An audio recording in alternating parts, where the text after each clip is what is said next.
So today we are discussing about this problem. Similar problem we have solved in our previous video. So which of the following sets of functions are uncountable? The options are these. We have to check which one is uncountable. Okay. So let us solve. We know if we draw a mapping from A to B and the cardinality of the set A is n, and if the cardinality of the set B is equals to m, then we get the total number of function that is equals to m to the power n. Okay, so in case of option A, here we get two set. One is the set of all natural number, and we know it is countably infinite set, and its cardinality is aleph naught, and the cardinality of the set of two elements 1 2, that is obviously 2 here. So the total number of function is what?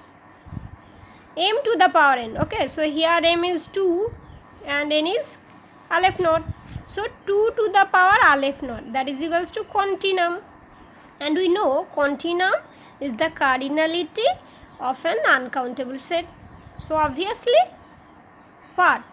Obviously it is an uncountable set. Now option B.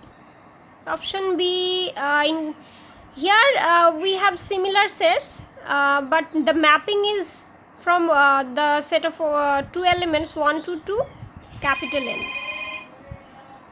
So here the total number of functions will be what?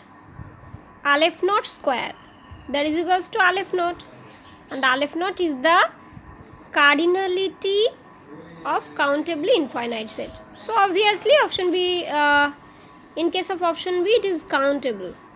Okay, and if we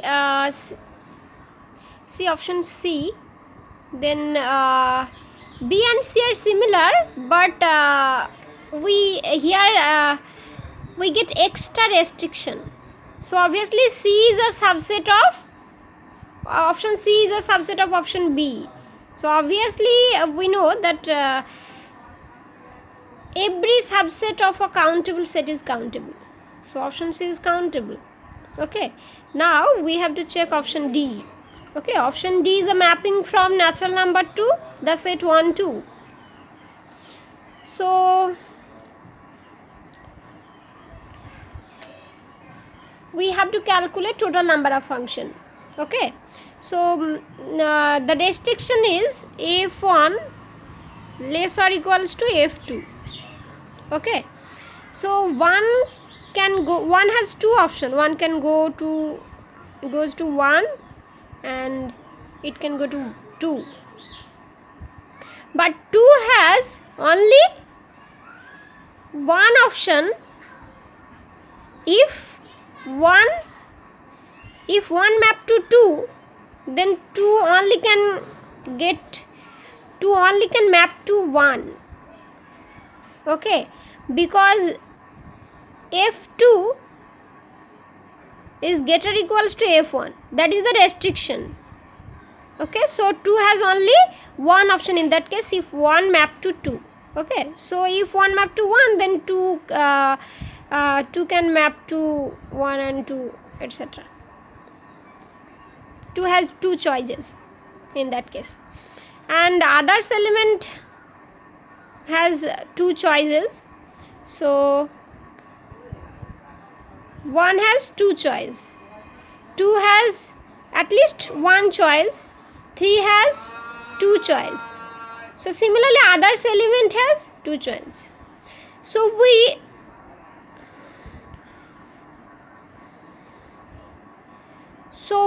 here it will occur aleph naught times, we can say, and the total number of function will be 2 to the power aleph naught, that is equals to continuum, and we know that continuum is the cardinality of an uncountable set. So obviously option D is what? Uncountable. But if we see this option, we can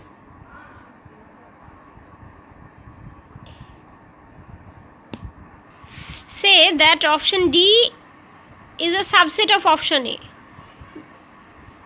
Option A is uncountable, and from it we can conclude that the subset of an uncountable set is always countable or uncountable. It may be countable or it may be uncountable, but in case of countability, we can say that any subset of a countable set is countable. That is happening on option C. Okay, so this is the problem that we have discussed.